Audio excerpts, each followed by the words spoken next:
하나님의 은혜와 평강이 함께 하시기를 축원합니다. 어제가 2월 4일이 입춘이었습니다. 이제 봄입니다. 여전히 날씨는 쌀쌀하고 춥지만 따뜻한 봄이 곧 올 것입니다. 이제 마스크를 실내에서도 이제 벗어도 된다고 그래요. 이제 병원이나 기차 안, 또 버스 안 이런 데서는 아직까지 마스크를 벗어서는 안 되지만 나머지 지역은 웬만하면 다 마스크를 벗을 수 있다고 합니다. 그래도 여러분 건강 조심하시고요. 항상 건강한 모습으로 만나 뵙기를 소원합니다. 여러분, 우리나라의 청렴도가 얼마나 될 것 같습니까? 청렴도 180개국을 조사했는데 우리나라가 31위였습니다. 독일 국제투명성 기구 TI에 따르면 2022년 국가 청렴도 순위에서 덴마크가 1위, 2위는 핀란드와 뉴질랜드였고요. 4위가 노르웨이. 놀라운 것은 아시아 국가에서 싱가포르가 5위였습니다. 최상위 국가는 대부분 북유럽 국가에서 차지했는데 제일 꼴찌는 북한, 그리고 하이티, 예멘, 베네수엘라, 남수단, 예멘, 소말리아 이런 나라들이 제일 하위권을 차지했습니다. 그러면 우리나라의 갈등 지수는 또 어떨까요? 갈등 지수. 2021년 영국 킹스 칼리지에서 발간한 보고서에 따르면 세계 28개국의 국민을 대상으로 갈등 지수를 조사를 했는데 대한민국이 7개 항목에서 1등을 했어요. 그게 뭐냐면 빈부 차이, 이념 차이, 지지 정당 차이, 성별 차이, 학력 차이, 세대 차이, 종교 차이. 이 갈등 지수가 우리나라가 세계에서 1위라는 거예요. 별로 좋은 1등은 아니죠. 그에 반해 갈등을 관리하는 능력은 거의 최하위였습니다. 우리 사회는 어느새 갈등과 대립이 일상화되었다는 이야기죠. 그것은 결코 좋은 사회가 아니라는 뜻입니다. 그렇듯 지금 우리가 살고 있는 에덴의 동쪽은 적자 생존, 약육 강식, 승자 독식의 세상입니다. 힘의 논리가 세상을 지배하고 갈등을 부추깁니다. 결코 살기 쉬운 세상은 아니라는 이야기죠. 끝없이 대립하고 경쟁하면서 긴장하고 또 긴장하며 살아갑니다. 누군가 실수로 자빠지고 넘어질 때면 곁 부축해 주는 것이 아니라 홀로 감당할 수 없어 도와달라고 소리칠 때면 이렇게 말합니다. 너만 힘드냐? 다 힘들어. 인생이 본디 힘든 거야. 지금 다 힘들게 산다. 그러면서 비아냥거리고 그리고 보고도 못 본 척 그냥 지나쳐 버립니다. 정말 상반한 세상입니다. 우리의 무의식 속에는 다른 것을 뛰어넘어 틀렸다라는 관념이 깊게 자리하고 있습니다. 나와 같은가 다른가를 확인한 후 다름이 확인되면 상대방의 존재성, 인간성을 깡그리 무시하는 상처가 되는 말들을 총알처럼 무지막지 쏟아냅니다. 다른 사람들을 배려하고 인정하지 않기 때문입니다.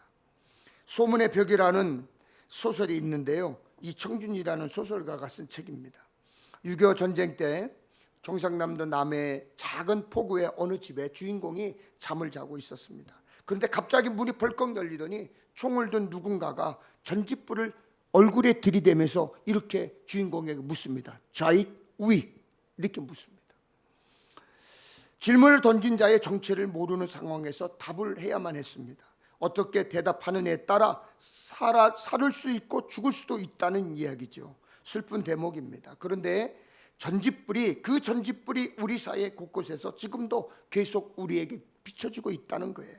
정치, 이념, 성별, 세대, 지역, 경제, 교육, 종교, 삶의 전 영역에 있어서 우리는 총과 전짓불을 아직도 내려놓지 못하고 서로에게 들이대고 있는 것입니다. 우리가 계속 그렇게 산다면 나와 너 사이에는 잿더미와 철조망만 남게 될 것입니다. 가끔 실수하고 잘못해서 쓰러지고 넘어져도 다시 일어날 수 있는, 힘을 얻을 수 있는 곁부축의 관계는 사라지고 말 것이라는 거예요. 그리스 로마 신화에는 많은 신이 등장을 합니다. 거기에는 온갖 사물과 상황을 지배하는 신들이 나옵니다. 바울이 복음을 전했던 고린도, 빌립보, 데살로니가 등은 신화를 당연하게 여기던 그리스 문화, 헬라 문화에 속한 지역이었습니다. 당시 사람들은 수많은 신을 숭배하며 제사를 지냈고 여러 가지 의식에 참여했습니다. 고대 고린도의 모습이 1896년부터 발굴되면서 고린도 지역이 알려지기 시작을 했는데, 고대 고린도의 모습을 보면 고린도 사람들이 신들을 숭배하고 신들에게 제물을 바치면서 그리스의 로마의 신들의 영향력 아래 살았음을 우리에게 잘 알려주고 있습니다. 우상을 섬기는 문화 중에 문제가 되는 것은 육류, 고기의 소비였습니다. 그 당시 고린도 시장에서 팔고 사는 고기 대부분은 어디에 사용된 것이죠? 이방신을 위한 제물로 사용된 것들이었어요. 그래서 고린도 교회 성도들은 우상 숭배에 사용됐던 고기를 먹어도 되는지 먹지 말아야 하는지 의견이 분분했습니다. 우리도 그렇죠. 여러분도 그렇죠. 제사 음식을 먹어도 되나 안 되나. 저도 이 질문을 참 많이 받았습니다. 어떤 사람은 다 하나님께서 주신 것이니까 신경 쓰지 말고 맛있게 먹으면 된다. 아니다. 제사 음식은 귀신에게 드려진 것으로 먹어서는 안 된다. 헷갈리죠. 여러분 아마 지금도 헷갈릴 거예요. 아마 특별하게 고린도가 우상 숭배가 아주 심했던 지역 같아요.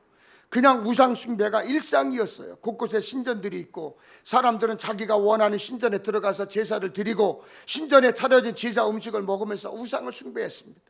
그런 일들이 아주 평범한 일상들이었는데 그런 이들이 예수 그리스도를 믿고 하나님의 백성이 된 거예요. 당연히 예수 믿으니 우상에게 드려진 제사 음식을 먹는 것이 꺼림칙했겠죠. 그래서 사도 바울은 분명하게 고린도 교회 성도들에게 말합니다. 비록 하늘에나 땅에나 신이라 불리는 자가 있어 많은 신과 많은 주가 있으나 그러나 우리에게는 한 하나님 곧 아버지가 계시니 만물이 그에게서 났고 우리도 그로 말미암아 있느니라. 신이라고 불리는 존재는 많지만 예수 믿고 구원받은 사람은 한 분 하나님께서 만물을 창조하셨고 모든 생명을 주관하신다는 것을 믿어야 한다는 거예요. 저도 그렇게 믿고 있습니다. 여러분도 그렇게 믿고 계십니까? 바울도 그것을 고린도 교회 성도들에게 강조했습니다. 그래서 하나님만이 창조주이심을 믿는다면 어떤 고기를 먹는다 해도 해가 되지 않는다. 그걸 강조한 거예요.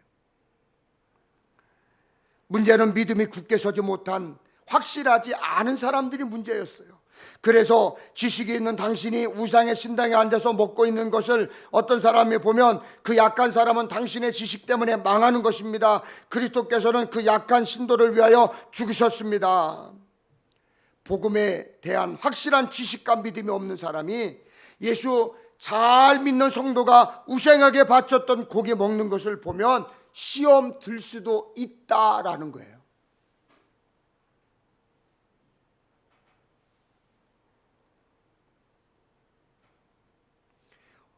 저 사람이 예수 믿는다면서 우상에게 쓰인 고기를 먹네. 저 사람 예수 잘 믿는 사람인데 제사 지냈던 음식을 먹네. 실망할 수 있다는 거예요.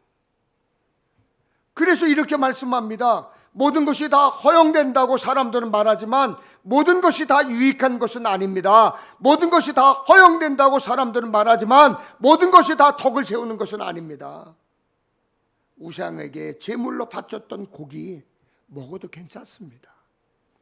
그렇지만 그것이 항상 괜찮은 것은 아니라는 거예요. 그래서 누구나 자기 유익을 구해서는 안 되고 다른 사람의 유익을 구하여야 한다고 했습니다. 누구든지 자기의 유익을 구하지 말고 남의 유익을 구하라. 고린도전서 8장 13절에는 만일 음식이 내 형제를 실족하게 한다면 나는 영원히 고기를 먹지 아니하며 내 형제를 실족하지 않게 하리라. 내가 먹는 고기 때문에 내 형제가 상처를 받고 믿음이 실족하게 된다면 난 차라리 고기를 안 먹겠다. 영원히 안 먹겠다. 제사 지낸 고기를 영원히 안 먹겠다. 이 이야기를 지금 바울이 이야기하고 있는 거예요. 중요한 것은 내가 이 일을 해도 되느냐, 내가 이 행동을 하는 게 옳으냐가 아니라 내가 이 일을 하면 다른 사람에게 유익이 되느냐 안 되느냐를 보라는 거예요. 예수 믿는 내가, 집사가, 권사가, 장로가, 목사가 이래도 되나? 그걸 묻지 말고 이러면 다른 사람이, 믿지 않는 사람이 뭐라고 할까를 생각해야 한다는 것입니다. 여러분 이해하셨습니까? 신앙생활하는 이들에게 제사 음식 먹는 것, 그거 말고도요 신경 쓰이는 것들이 진짜 많습니다. 그 중에 제일이 뭐예요? 술이죠. 담배죠. 성경에는 술 취하지 말라 그랬지 술 마시지 말라 그러지 않았다는 거예요. 마셔도 된다고 하면서 자유롭게 술을 마시는 분이 있어요. 그런가 하면 약간의 음주 한 방울만 마셔도 큰 죄로 여기는 분도 있습니다. 성경에는 떡이라고 표현했지만 엄밀히 따지면 이제 빵인데, 빵을 이야기할 때 많은 경우 포도주가 나옵니다. 빵과 포도주는 예수님 시대 유대 팔레스타인 지역에서 가장 평범했던 일상적인 식사였습니다. 우리식으로 표현하면 밥과 국 정도가 되는데, 그런데 알코올이 들어있는 술이 당시 일상 음식이기 때문에 다른 음식에 없는 특별함이 있었어요.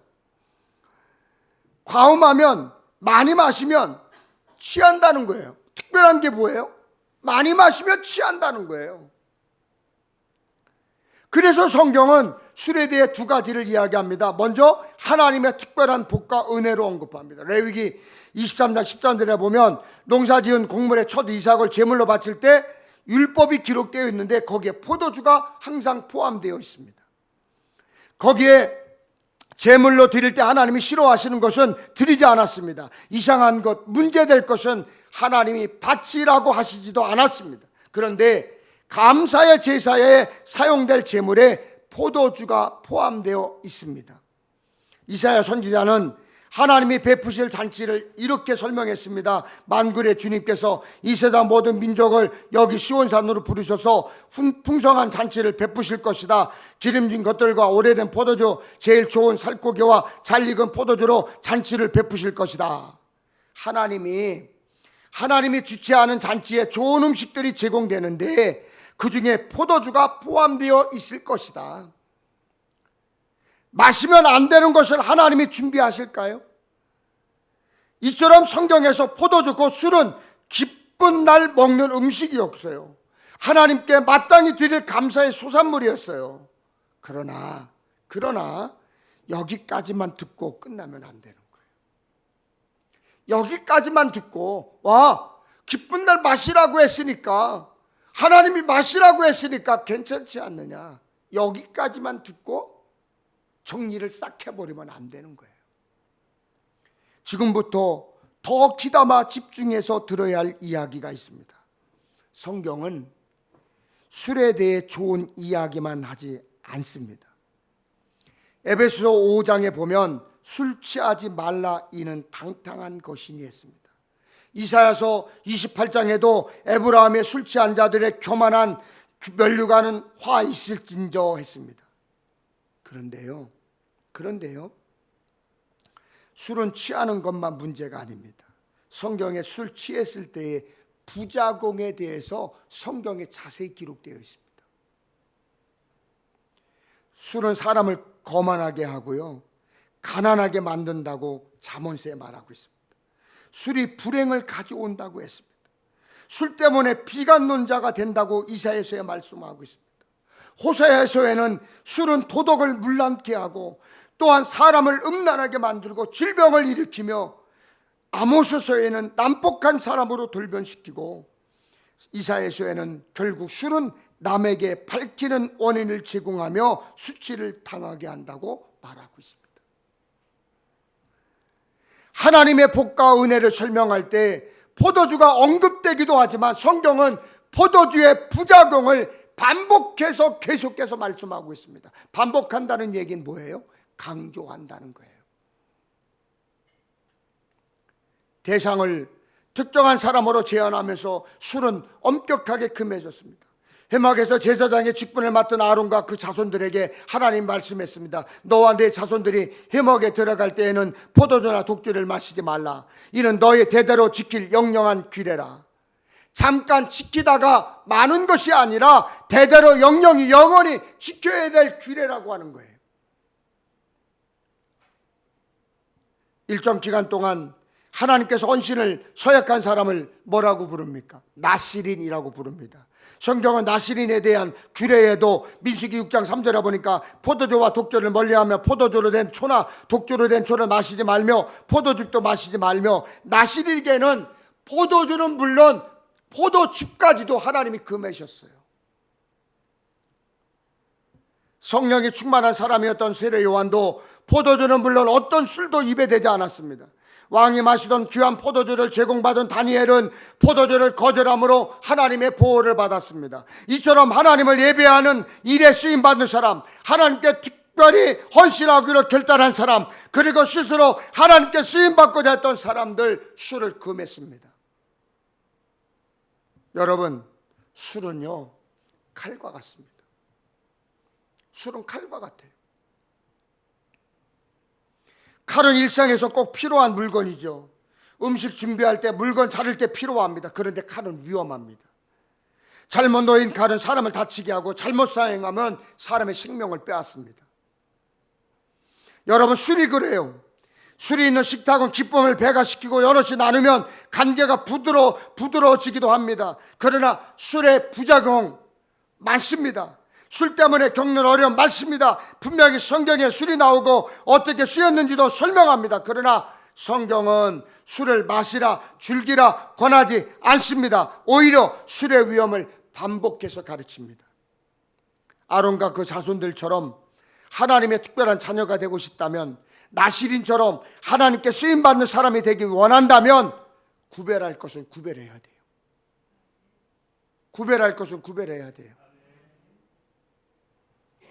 그중 하나가 술이에요. 여러분, 술 좋아하시나요? 여러분, 술 안 드시나요? 술 드시다가 끊으셨습니까? 잘하신 거예요. 잘하신 거예요. 그러나 자신이 술을 마시지 않았고 과거에 술 마셨는데 지금은 끊으신 분들, 술을 가까이 하는 사람을 정죄하거나 심판해서는 안 됩니다. 예수 믿으면서도 곧잘 술 드시는 분들이 있습니다. 주일이면 꼬박꼬박 교회에 나가 예배 드리지만 평상시에 술 드시는 분 있습니다. 그런 분에게 믿음 없는 사람이라고 단정 짓기 어렵습니다. 오늘 본문에서처럼 자기 생각, 자기 유익이 기준이 아니라 남의 유익, 다른 사람의 유익을 구하는 마음으로 다른 사람의 상황과 선택을 이해할 수 있어야 합니다. 일 때문에 꼭 필요한 자리를 지켜야 하기 때문에 술을 사용하는 사람이 있어요. 누구죠? 요리사, 소믈리에 같은 사람들. 특별한 자리에서 신분상 술을 대해야 하는 이도 있습니다. 술을 마시면 절대 안 된다, 그러면 지옥 간다 한다면 소믈리에나 요리사들은 어떻게 합니까? 지옥 갑니까? 예수 못 믿습니까? 그렇게 단정 지으면 안 돼요. 제가 존경하는 어느 목사님 댁에 초대받아서 갔습니다. 음식을 준비하면서 저보고 배 목사 와서 이거 냉장고 좀 열어줘 그러더라고요. 그래서 냉장고를 이제 열어드리려고 열어서 이렇게 뭐가 들었나 이렇게 봤어요. 근데 눈이 크게 떠지는 거예요. 이게 냉장고 문에 소주도 있고 맥주도 있고 막걸리도 있고 막 그런 거예요. 와인도 있고.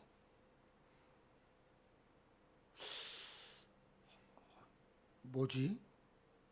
목사님 술 드시나? 그거 아무 소리 안 하고 문을 닫고 이제 식사를 마치고 이제 왔어요. 그 며칠 뒤에 그분 댁을 또 방문하게 될 일이 있었어요. 방문했어요. 궁금하잖아요. 목사님 물 좀 하나 시원한 물 좀 주세요. 꺼내 마시오. 그래서 냉장고를 또 열었어요. 술병이 줄어들었어. 이거 술을 드시나? 그래서 제가 목사님 아직 술 안 끊으셨어요? 농담으로 술 아직 안 끊으셨어요? 했더니 그 냉장고에 있는 술 봤구나. 그거 음식하는 데 쓰는 거야. 그럼 설명을 해주는 거예요. 돼지고기 삶을 때 수육할 때 내가 수육 좋아하잖아. 수육 삶을 때 소주 좀 넣고 그러면 냄새가 없어져. 그리고 여러분, 저도 처음 알았는데요. 처음 알았는데 그분이요, 된장찌개 끓일 때요, 된장찌개 끓일 때 그 된장을 미리 조금 떠가지고요, 거기다 막걸리를 조금 넣는데요. 그리고 막걸리를 섞어가지고 이렇게 넣고 냉장고에다 1시간 정도 넣으면 막걸리가 된장을 숙성시킨대요. 그래서 그 된장 맛이 더 좋대요. 처음 알았어요. 그렇게 쓴다는 거예요. 네? 여러분, 음식할 때 술을 넣기도 해요. 술을 음식에 넣고 그 음식을 먹는 것은 괜찮고 술을 마시면 죄입니까? 그렇게 단정 지으면 안 된다는 거예요. 혹시 여러분 중에도 술을 사용하거나 술을 드시는 분 계십니까? 너무 염려하지 마십시오. 예수 믿고 구원받은 우리는 어떤 음식도 자유롭게 먹을 수 있는 사람입니다. 특별한 음식 하나가 우리의 천국 시민권을 제한하지는 않습니다. 포도주 마신다고, 맥주 마신다고 못 가는 천국이라면 포도주나 맥주를 음료로 마시며 사는 서양 사람들은 구원 못 받습니다. 그렇게 말하면 넌센스예요. 성경은 자기의 유익을 구하지 말고 남의 유익을 구하라고 했습니다. 자기의 유익을 구하지 말고 다른 사람의 유익을 구하라고 했습니다. 그러므로 술 드시는 분은 술 마시지 않는 분의 신앙생활과 삶의 자세에 대해서 비난하면 안 됩니다. 성경을 잘못 알고 있는 사람 혹은 시대에 뒤처진 고지식한 사람이라고 여기서도 안 됩니다. 술을 금하고 사는 분들의 신앙을 존중해 줘야 합니다. 다니엘 같은 믿음으로, 세례 요한 같은 구별됨으로 술을 멀리하는 분의 삶에 박수를 쳐줘야 합니다.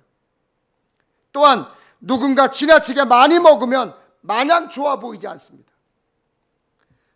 정도를 넘어서 그만 먹으라고 절제하라고 하는 사람 있죠.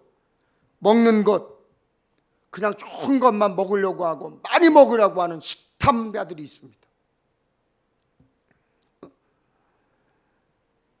음식 탐하는 사람 우리가 절제하잖아요. 좋게 보지 않잖아요. 예전에 우리 주변에 어느 교회 부목사님이 한 분이 탐심 때문에, 탐식 때문에, 식탐 때문에 교회가 문제가 생겼어요. 어느 교인 가정에 신방을 갔는데 그 신방 가정에서 부목사님 오셨으니까 제가 식사 대접을 하겠습니다. 그러니까 아마 이 사람 생각에는 옳다코니 내가 이 시간에 식사 대접을 받았으니 좀 좋은 거 좀 먹어야 되겠다라고 생각을 했는지 굉장히 비싼 거를 이거 먹고 싶다. 이런 거 참 좋던데 이렇게 된 거예요. 그런데 그 집 식사를 대접한다고 하는 그분의 가정이 그렇게 넉넉치가 않아요. 그런데 자기가 식사를 부목사님 신방 오셔서 식사를 대접한다고 했으니까 말은 했으니까 주변 사람들에게 돈을 빌려갖고 그 식사를 대접한 거예요. 근데 그게 문제가 됐어요. 저 같으면 목사님 뭐 드실래요? 그러면 뭐 짜장면 짬뽕, 또 짜장면 짬뽕 되게 좋아하거든요. 요즘은 여러분들이 안 사주니까 제가 못 먹지. 짜장면 굉장히 좋아해요. 짬뽕도 좋아합니다. 된장찌개, 칼국수 이렇게 얘기할 텐데 결국에는 교회가 문제가 생겼어요. 제가 그 얘기를 듣고 감리사 입장에서 그 목사님을 불렀어요. 불러가지고 얼마나 야단쳤는지 몰라요. 로비에서 막 야단쳤어요. 너 하나 때문에 니네 교회가 풍지박산 나게 생겼고 네 담임 목사 쫓겨나게 생겼다. 지금. 결국 그 부목사님 딴 교회로 갔어요. 여러분, 많이 먹는 것도 비싸고 좋은 것 먹는 것도 절제할 줄 알아야 돼. 술도 절제의 대상입니다. 술 마심으로 방탕하지 않아야 합니다. 술은 마심으로 인해 죄짓지 않고 조심해야 할 만큼 위험한 것이기 때문에, 절제하기 어려운 것이기 때문에 권하지 않는 거예요. 여러분, 절대 다른 데 가서 술 마시라고 권하지 마세요. 어떤 분들은 술을 마시지 않으니까 뭘 그렇게 유란하게 요란하게 예수 믿어 그러면서 머리에다 술을 붓는 사람도 있어요. 머리에다 술을 붓는 한이 있고 여러분 옷 속에 술을 붓는 한이 있더라도 술 마시지 말고요, 권하지도 마세요. 분명히 교회는 술을 권하지 않습니다. 그러나 술을 드신다고 정죄하지도 않습니다. 교회는 술 마신다고 죄인이라 하거나 나쁘다고 말하지 않습니다. 술 드신다고 술 안 드신다고 해서 그것으로 천국과 지옥을 나누지도 않습니다. 다만 그것 때문에 남에게 상처를 주거나 실망하게 하면 안 된다는 것입니다. 그럴 정도는 금해야 돼요. 마시지 말아야 돼요. 바울은요, 고기 한 점을 먹어도 내가 먹는 고기 한 점 때문에 다른 사람이 실망하고 다른 사람이 낙심하게 될까봐, 실족하게 될까봐, 만약 그렇게 될 경우에 바울은 영원히 고기를 먹지 않겠다. 적어도 예수 믿는 우리는 조심해야 하고 절제해야 되고 참을 줄 알아야 되는 거예요. 교회는 모두 다른 사람이 모이는 거예요. 모여서 이야기해 보세요. 모두 같은 말 하던가요? 아니요. 정치 이야기하면은요, 모두 같은 생각일까요? 아니요. 사회 문제 이야기하면 똑같은 말, 똑같은 생각할까요? 아니요. 여러분은 정말 말도 안 되는 사람을 좋아한다고 얘기합니다. 상식적으로도 이해가 안 되는데도 좋다고 말합니다. 좋다는데 어떻게 말합니까? 사람마다 지지하는 사람도 정당도 다릅니다. 그래서 저는 여러분에게 교회에서는 정치 얘기하지 말아라. 왜요? 왜 그렇게 말합니까? 다투게 되니까. 요즘 우리 교회는 큐티를 강조하는데 여러분 큐티 하셨습니까? 매일 큐티 하셨습니까? 고개를 숙이는 거 보니까 큐티 안 하신 거예요. 매일 큐티 하십니까? 여러분들에게 큐티책을 제공해 드리면서까지 큐티를 하라는데 큐티 안 하시죠? 왜 안 하십니까? 큐티는 생명을 주는 거고 그 큐티 때문에 내가 살아갈 수 있다는데 여러분 산다는데 왜 안 하십니까? 큐티로 은혜 받은 이야기, 기도한 얘기, 전도한 이야기를 해야지 모여서 왜 정치 이야기를 합니까? 모여서 왜 아파트가 얼마 떨어졌고 얼마 올라갔다는 이야기 합니까?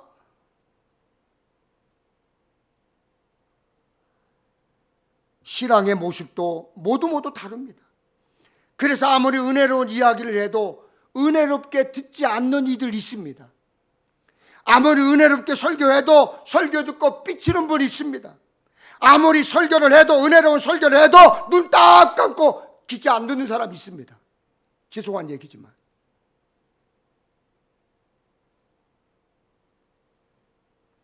그래서 자기의 유익보다 다른 사람의 유익을 구하라고 하는 거예요. 생각을 말하는 것은 자유지만 누군가 상처받을 것 같으면 금해야 돼요. 하나님은 우리에게 자유를 주셨지만 나로 인해 다른 사람에게 해를 끼치면 안 된다고 얘기하는 거예요. 그런데 예수를 믿고 변화됐다고 하는 사람들이 나만 좋다고 다른 사람들에게 피해를 끼쳐요. 상처를 줘요.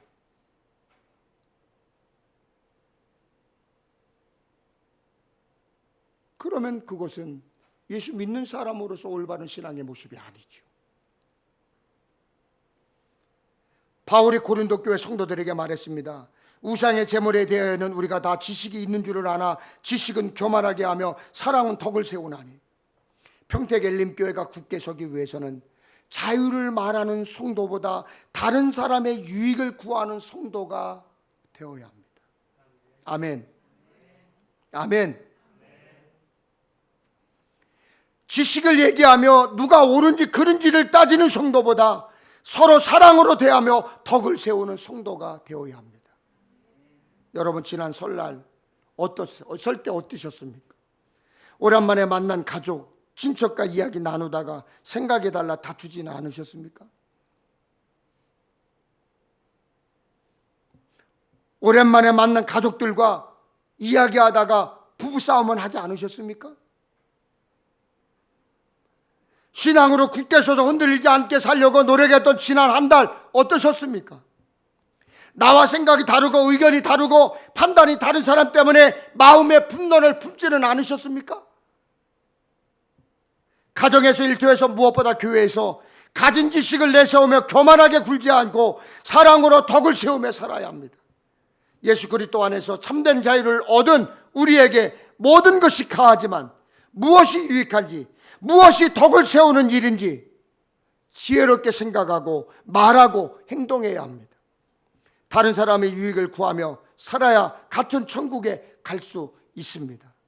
자유를 가졌으나 하나님의 뜻을 구하고 다른 사람을 사랑으로 대하여 믿음의 견실함을 이루는 천국 백성으로 사시기를 주님의 이름으로 축원합니다. 축원합니다.